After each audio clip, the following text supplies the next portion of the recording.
vou cantar teu amor, ser no mundo um farol. Eis-me aqui, Senhor, vem abrir as janelas do meu coração. E então falarei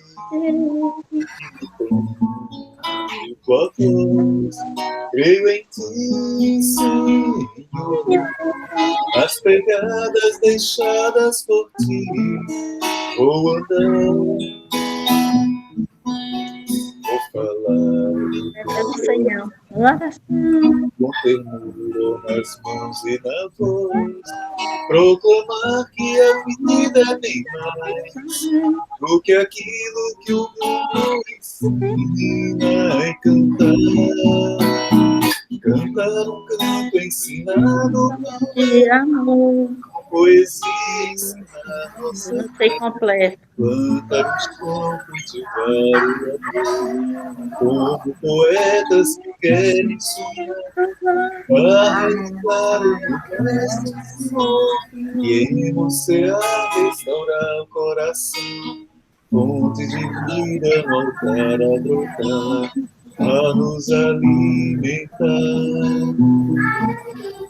Subida, celebrar meu viver pra ser mais, faz de mim, Senhor, aprendiz da verdade e justiça, como viver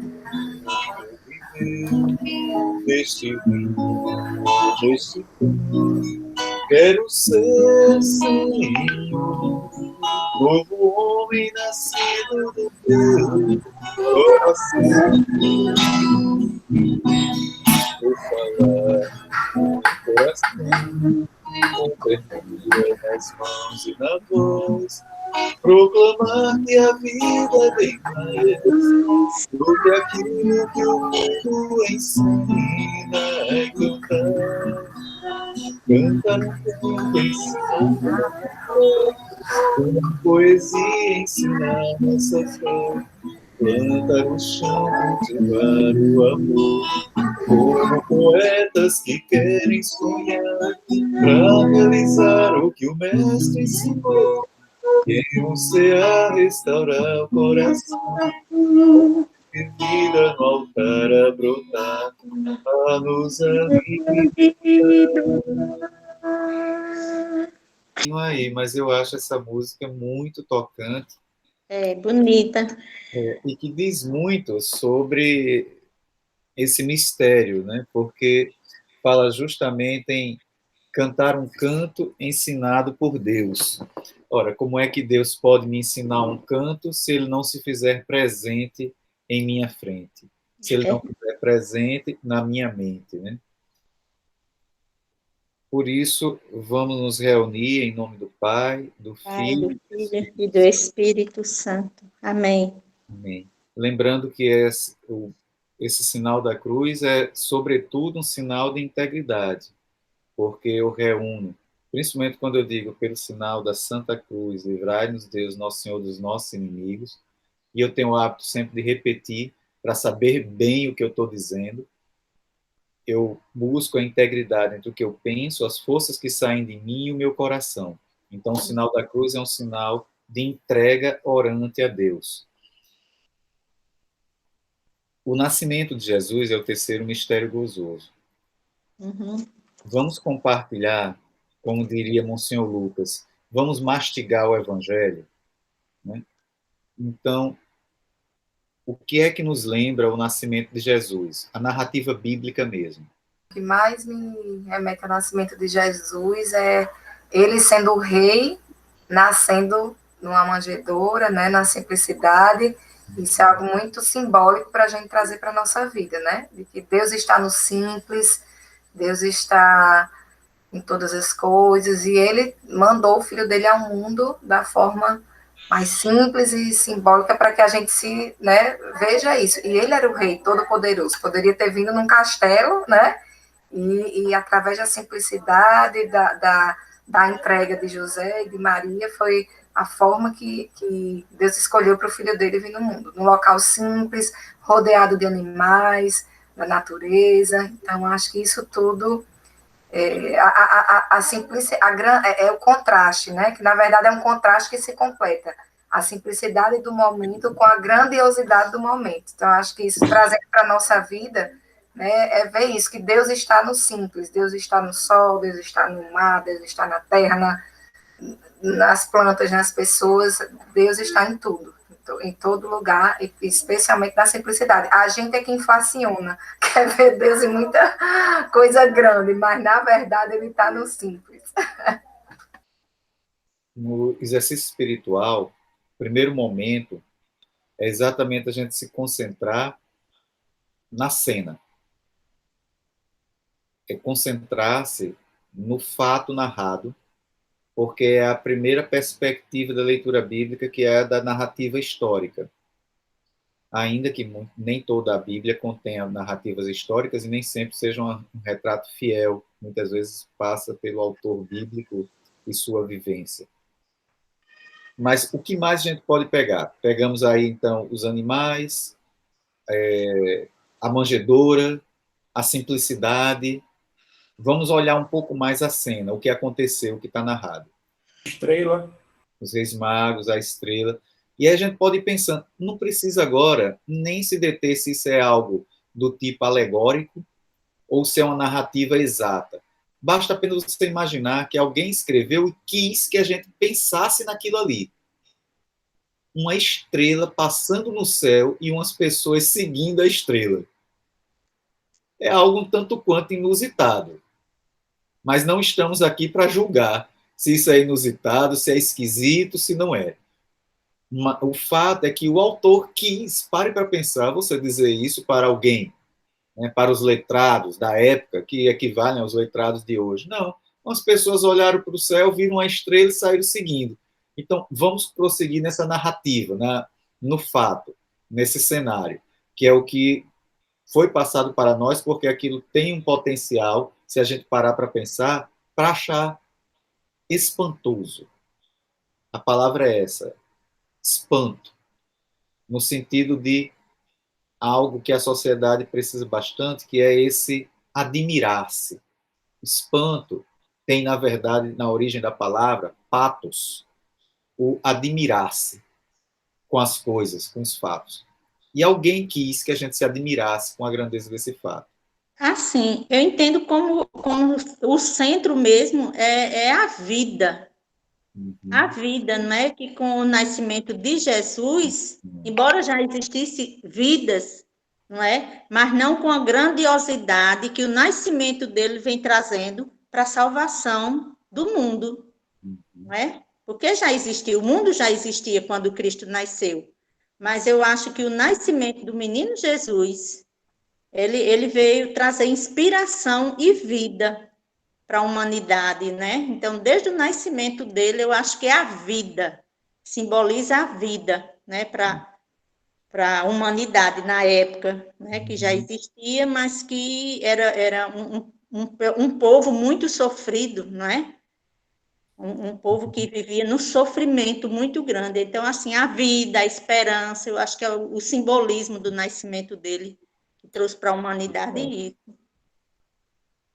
Os magos viram uma estrela, saíram assuntando onde é que podia ter nascido um menino.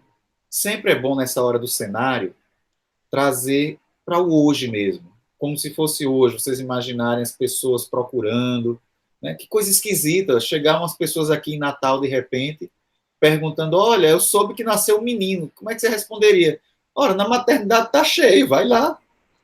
Então, Fabiano, eu lembrei dos presentes também aqui, o ouro, o incenso e a mirra. A mirra, exatamente, significando a pureza, a realeza, a divindade de Cristo.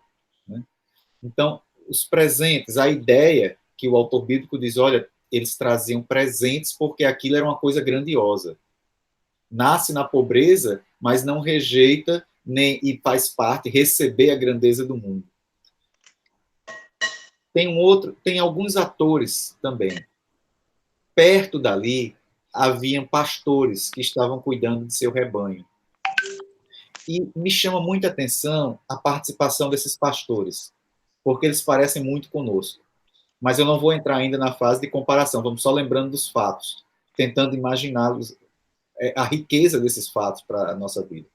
Eles estavam, e de repente aparece um exército celeste ao redor deles, eles ficam completamente atemorizados, e o anjo diz para eles não terem medo, tal qual disse a Maria. E eles estão ali no meio da noite, do nada, e aparece um exército de anjos. Imagine a cena.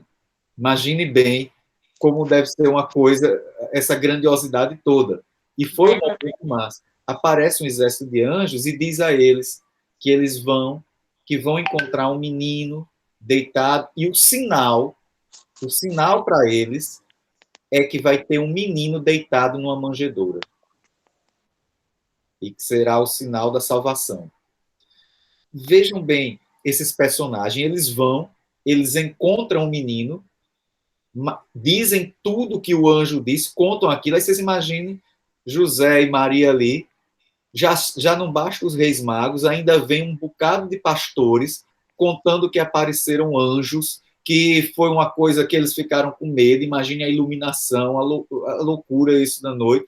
E eles dizem que iam chegar ali e iam encontrar um menino numa manjedoura e que esse menino ia ser o Salvador. E eles saem espalhando isso pela região e saem contentes e alegres. Então a gente tem muitos personagens envolvidos aí para pensar. Desde os reis magos a esses pastores. Maria, que é a quem nós pedimos no rosário.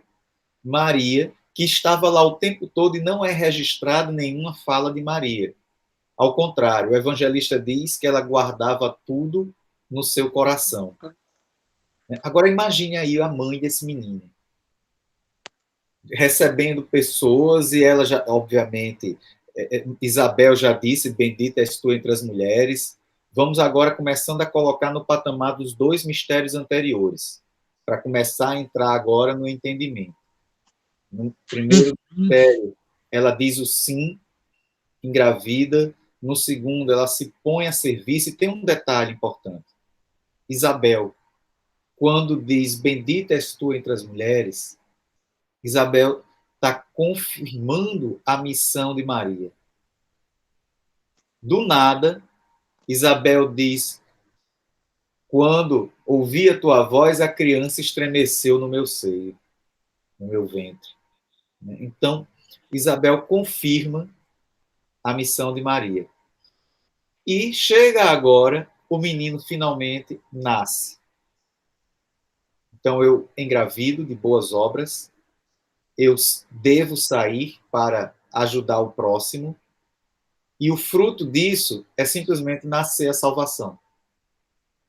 Então há uma sequência no entendimento dos mistérios, e nós podemos novamente assumir 2 posturas, a dos protagonistas da cena ou dos outros personagens que estão ao redor.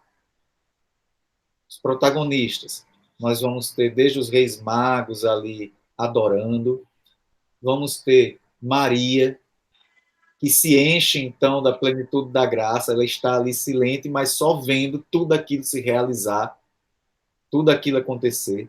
José, ali ao lado, que portanto está, também não é registrado nenhuma fala dele, mas ele então, ele que ouviu do anjo, ele que fugiu para o Egito, levou a Sagrada Família, ele também está se enchendo do Espírito da mesma maneira que Maria, e tem os pastores do outro lado.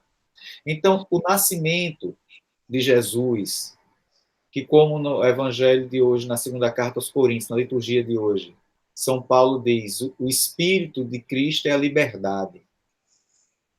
Então, eles estão gozando dessa liberdade no seu grau máximo. Essa liberdade de fazer a escolha de fazer o bem. E ao lado tem os pastores. As pessoas que ficaram com medo quando tiveram contato com o divino, vejam bem, José, Maria, já estão, o próprio Cristo, o menino que já está aí, eles já têm toda a consciência daquele momento. Mas há pessoas que não têm toda a consciência desse momento. que ainda ficam temerosos.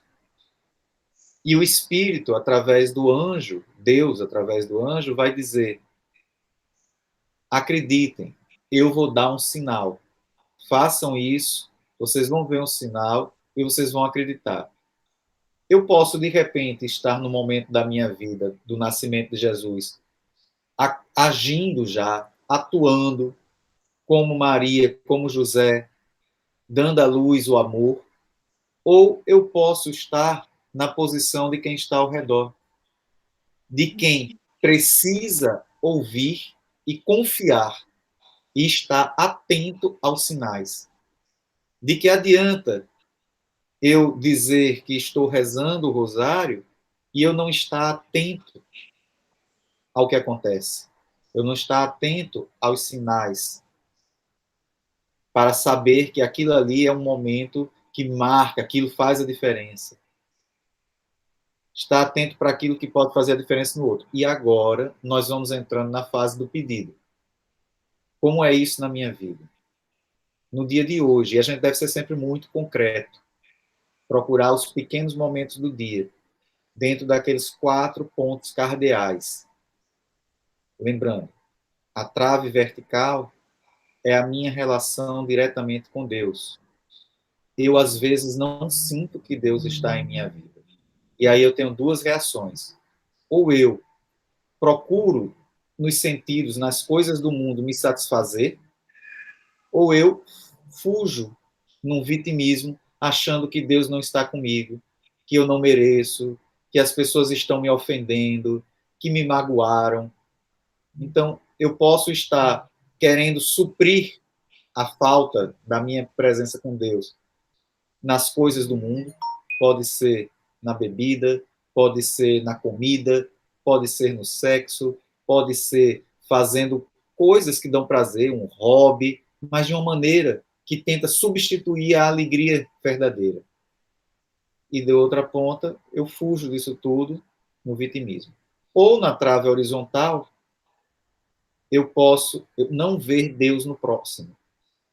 E aí, quando eu não vejo que Deus também fala comigo através do próximo, ou eu me torno violento com ele, e essa violência podem ser palavras, podem ser gestos físicos, pode ser uma humilhação, uma grosseria, ou posso simplesmente fugir do próximo, me ausentar porque eu não presto atenção que ele tem a certeza de Deus.